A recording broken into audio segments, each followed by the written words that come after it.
मसक समान रूप कपिधरी,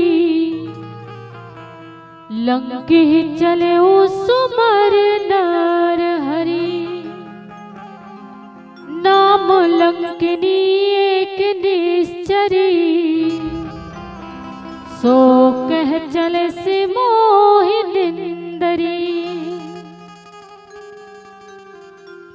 आवो मानस प्रेमी संत समाज, संत शिरोमणि बाबा गोस्वामी तुलसीदास द्वारा रचित श्रीमद् रामचरित मानस की पावन कथा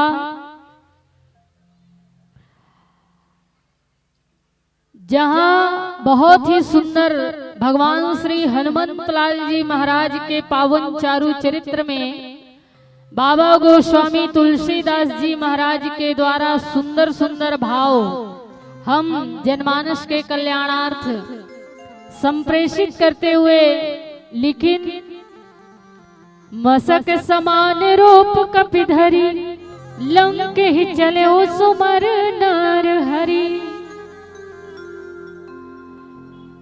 ये घटना, ये कथा वो जगह के है दीदी हो जब भगवान हनुमान जी महाराज जो हैं भक्ति माता सीता जी के खोज करे खातिर लंका नगरी में पहुंचे हुए हैं। और लंका वासना की भूमि है, जैसे अयोध्या उपासना की भूमि है, वैसे ही लंका जो है वासना की भूमि है। और वासना की भूमि लंका में कदम रखने से पूर्व भगवान श्री हनुमंत लाल जी महाराज कहाँ बैठे हुए हैं, लंका के दर्शन हनुमान जी महाराज कहाँ से करीस। तो तुलसीदास जी बड़ा सुंदर भाव देते दाई हो। गिरी पर चढ़ी लंका ते ही देखी, कहीं न जाए अति दुर्ग विशेष। भगवान हनुमान जी महाराज जो है पर्वत के शिखर में विराजमान होकर के वासना की भूमि लंका के दर्शन करत है। और ये पर्वत का हरे, पर्वत के चोटी का हरे। तो मानस जी के उत्तर कांड में भगवान तुलसीदास जी कहते हैं, पावन पर्वत वेद पुराण, वेद पुराण श्रुति स्मृति ही पावन पर्वत हैं। और हनुमंत लाल जी महाराज जो हैं जब लंका के दर्शन करिस तो वेद शास्त्र श्रुति स्मृति के द्वारा बताए हुए संदेश की निष्ठा के शिखर में विराजमान होकर के वासना की भूमि लंका के दर्शन करत। और कितना सुंदर बात है, हम सबला भी भगवान हनुमान जी यहाँ शिक्षा देते कि ये संसार भी लंका नगरी ही है और ये संसार भी वासना की ही भूमि है। और ऐसे वासना की भूमि संसार में भी अगर मनुष्य ला कदम रखना है, सही मायने में जीवन जीना है, तो वेद शास्त्र श्रुति स्मृति के द्वारा बताए हुए संदेश उपदेश ला जीवन में धारण करके अगर वासना की भूमि में कदम रखे तो ऐसे व्यक्ति के जीवन जो है वो मर्यादित हो जाए, संस्कारित हो जाए। ये सुंदर से शिक्षा हनुमान जी महाराज देते। अच्छा, हनुमान जी महाराज जब लंका ला देखिस तो लंका बड़ा सुंदर है दीदी हो। लंका जो है बहुत सुंदर है। और सुंदर क्यों ना हो, क्योंकि वो तो सोना की नगरी है ना, स्वर्ण नगरी है लंका। और ऐसे सोना की नगरी लंका ला जब देखी हनुमान जी तो अत्यंत ही प्रसन्न हो गए।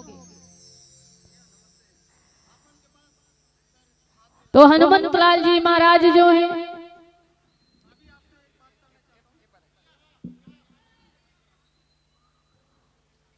लंका जो है वो सोना की नगरी है। और सोना के लंका नगरी ला देख के हनुमान जी महाराज बड़ा आनंदित हो, इस प्रसन्न चित्त हो। और देखो दुनिया में सोना तो सब ला पसंद है, कैसे दीदी हो, ये दुनिया में ऐसे कोनो व्यक्ति नहीं हो ही जिनला सोना पसंद ना हो, है ना। दीदी मन ला खासकर सबसे ज्यादा सोना पसंद है। कोनोला हार के रूप में, कोनोला झुमका के रूप में, कोनोला पायल के रूप में, कोनोला करधन के रूप में, कोनोला अंगूठी के रूप में, कोनोला के रूप में, पर सोना तो चाहिए।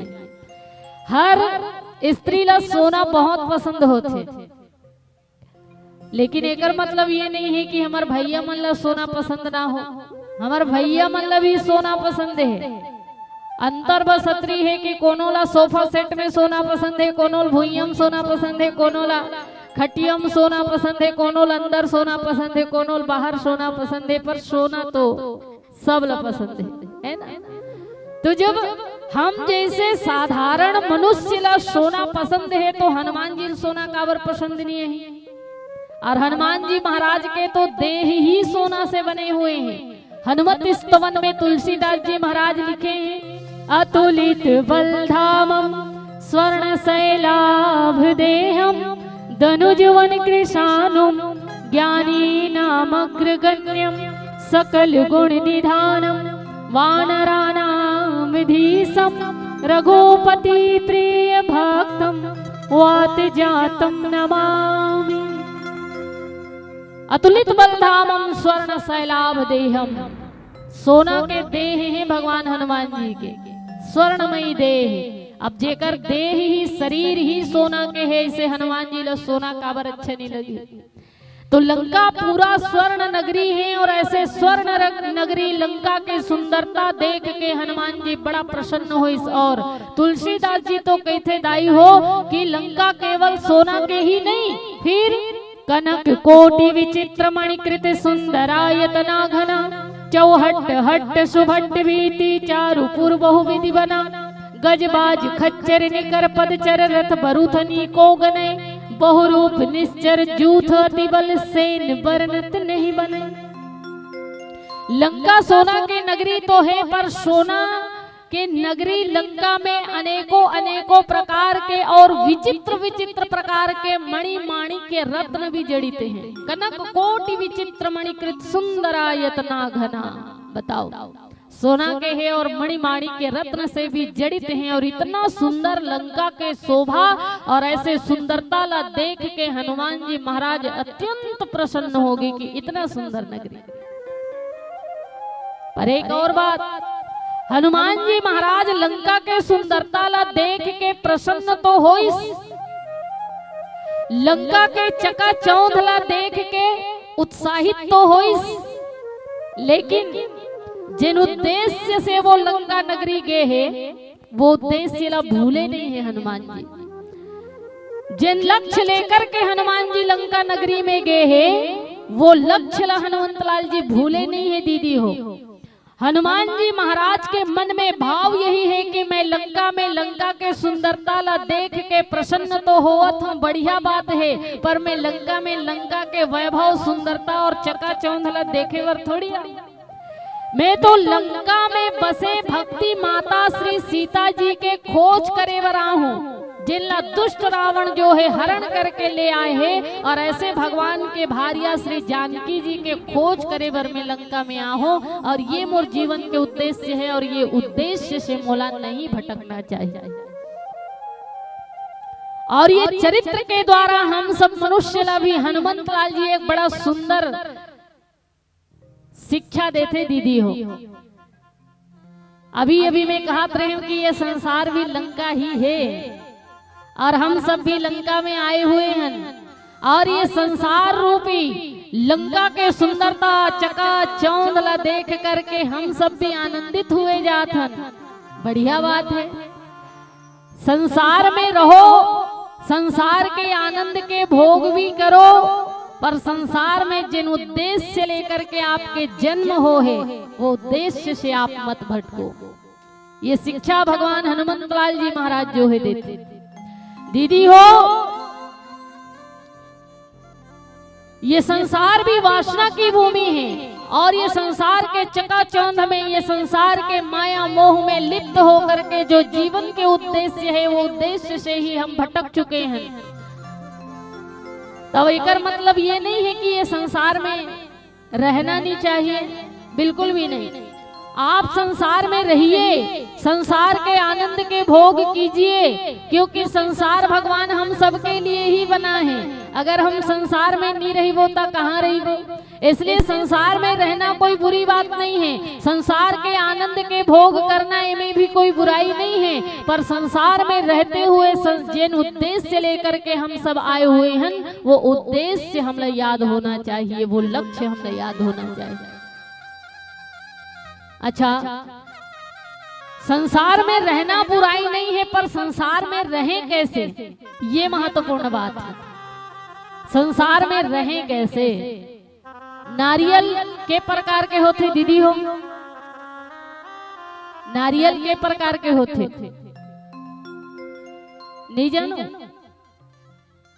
नारियल के प्रकार के होते भैया हो नहीं जानो।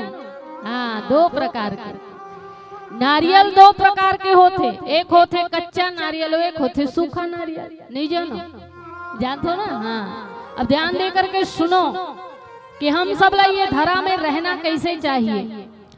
कच्चा नारियल जो होते और कच्चा नारियल के जो प्रसादी होते ना, जिला मन खुरहोरी कहते, वो कच्चा नारियल के जो प्रसादी है, खुरहोरी है, वो हमेशा खपोली से चिपके हुए रहते। लेकिन सूखा नारियल देखना, सूखा नारियल के जो खुरहोरी है वो खपोली के अंदर में रहते जरूर, पर खपोली से इसे चिपके हुए नहीं रहे, अलग रहते। बस हम सबला भी ये धरातल में, ये धरा में कच्चा नारियल की तरह संसार के बुराई और विकार से चिपक के नहीं रहना है, बल्कि ये संसार में सूखा नारियल की तरह संसार में तो रहे, पर संसार के जो बुराई है, जो विकार है, जो गलत कर्म है, वो कर से अलग रहे, विरक्त रहे। तो हम सब धरा में कैसे रहे, सूखा नारियल की तरह रहे। एक जन भैया वहां कर्मुल मिले रही, वो कहा कि ये संसार में सूखा नारियल की तरह रहना बड़ा असंभव बात है। ऐसे हो ही नहीं सके कि संसार में रहो और संसार के बुराई ना चिपके, हो ही नहीं सके। लेकिन मैं कहता हूं ये असंभव बात जरूर है, पर ये बात तो संभव भी तो किए जा सकते, कोशिश तो किए जा सकते। मंजिल मिले ना मिले ये तो मुकद्दर की बात है, मंजिल मिले ना मिले ये तो मुकद्दर की बात है, हम कोशिश भी ना करें ये तो गलत बात है।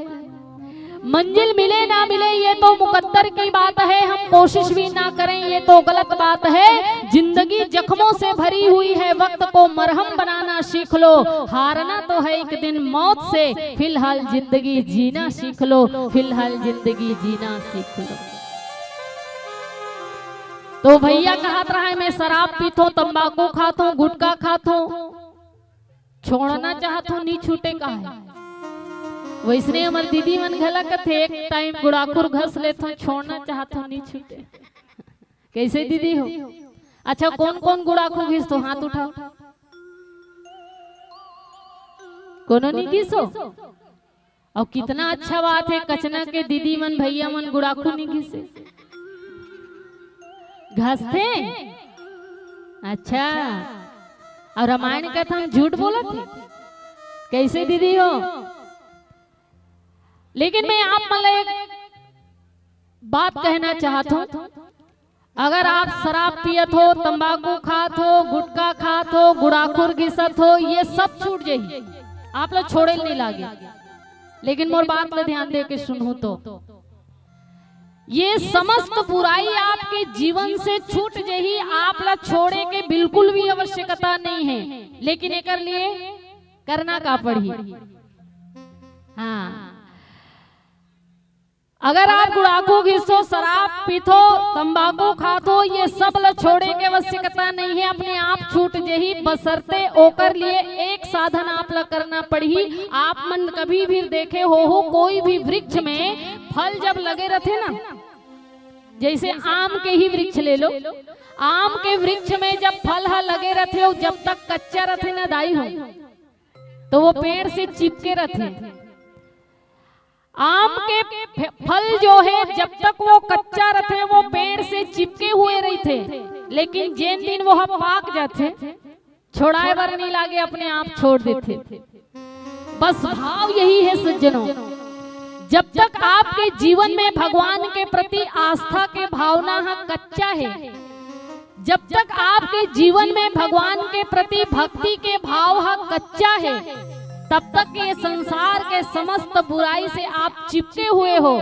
और मैं सत्य कहता हूँ, जिन दिन आपके जीवन में भगवान के प्रति आस्था, भक्ति और श्रद्धा जो है पक्का हो जाही, परिपक्व हो जाही, आप लोग शराब छोड़े की आवश्यकता नहीं है, अपने आप छूट जाही। आप लोग गुड़ाखुल छोड़े की आवश्यकता नहीं है, अपने आप छूट जाही।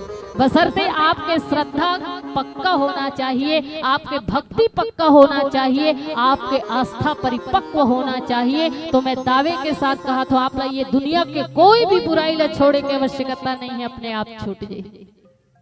पर आस्था तो पक्का हो। अच्छा, तुमन तावा में रोटी रांधो दाई हो, तवई में रोटी रांधो। अब तुहर डहा रांधो कि नहीं, पर हमन बस्तर में रांधन अंगा कर रोटी, चीला रोटी। और छत्तीसगढ़िया मन चीलल नहीं जानी कैसे बने है। पर एक बात आप लोग बता देना चाहत हो, जैसे आप तावा में रोटी रांधत हो, जैसे चीला रोटी ही, और देखना रोटी जब तक कच्चा रही, रोटी ला पलटा के देखना टूट जही, लेकिन नहीं पलटे दाई, नहीं पलटे ना। हाँ, तो रोटी ला जब हम तावा में रांधन और रोटी जब तक कच्चा रथे, पलटा के देखना टूट जही, पर तावा ला नहीं छोड़े, पर वही रोटी खरा के चूरन दे। तावा ला आप ला छोड़ाए के आवश्यकता नहीं है, अपने आप छोड़ देते।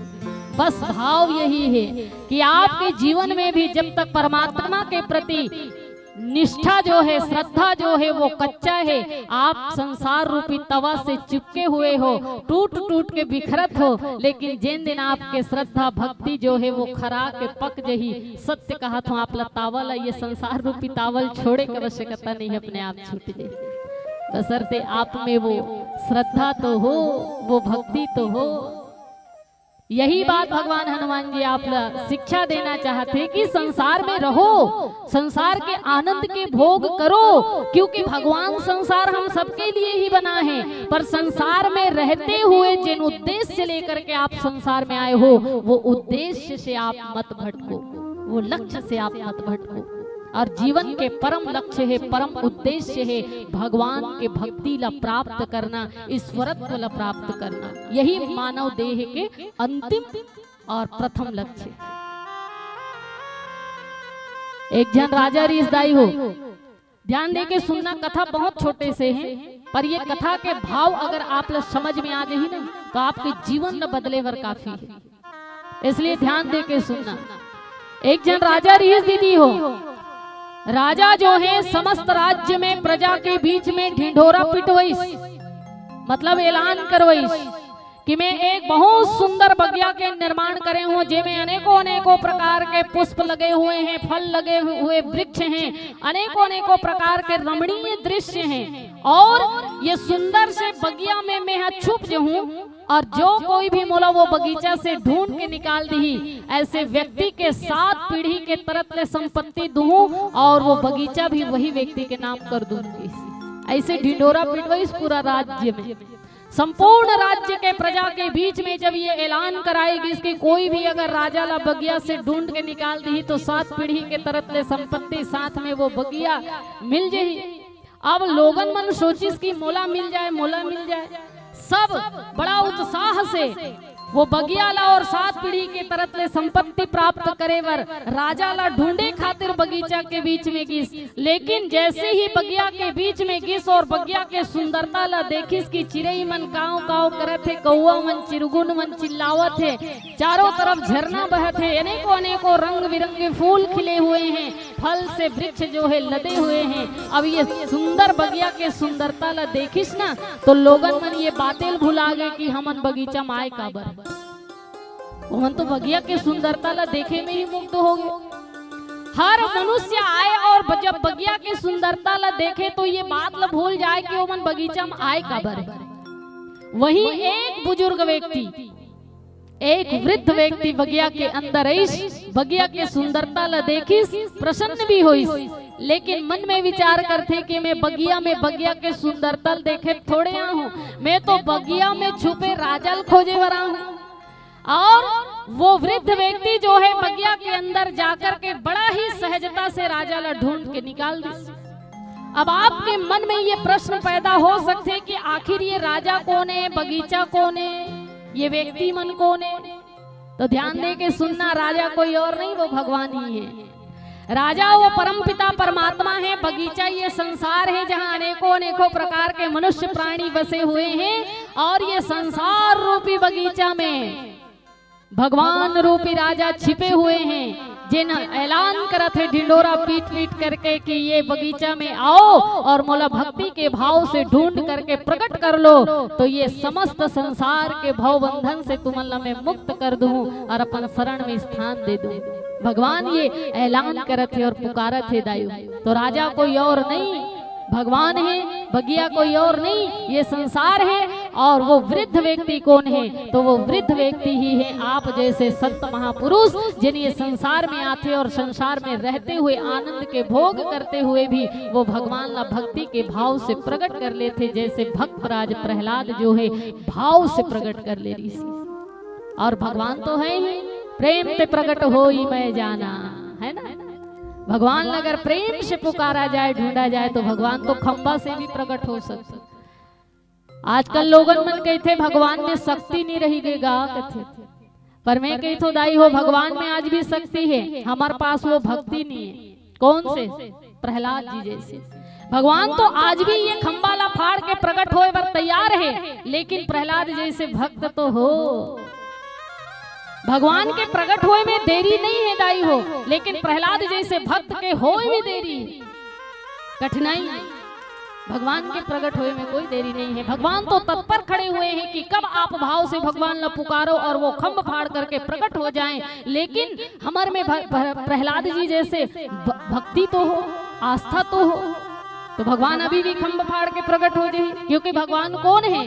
भाव वाले भक्त का भगवान पर भी भार है, भाव वाले भक्त का भगवान पर भी भार है। इसीलिए पर ब्रह्म का होता यहाँ अवतार है। भाव ही सर्वस्व है, भाव ही आधार है, और भाव से भजले उन्हें तो भव से बेड़ा पार है। भाव से भजले उन्हें तो भव से बेड़ा पार। इसीलिए संत जन कहते जिंदगी की डोर सौंप हाथ देना नाथ के, जिंदगी की डोर सौंप हो,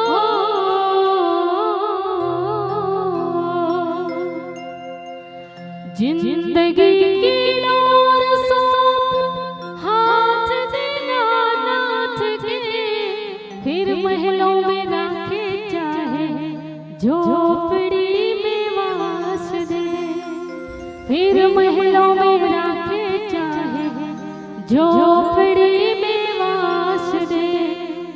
धन्यवाद निर्विवाद राम राम कहे, जाहि विधि राखे राम ताहि विधि रहे। धन्यवाद निर्विवाद राम राम कहे, जाहि विधि राखे राम ताहि विधि रहे। जिंदगी की डोर सौंप हाथ देना नाथ के, जिंदगी की डोर सौंप हो,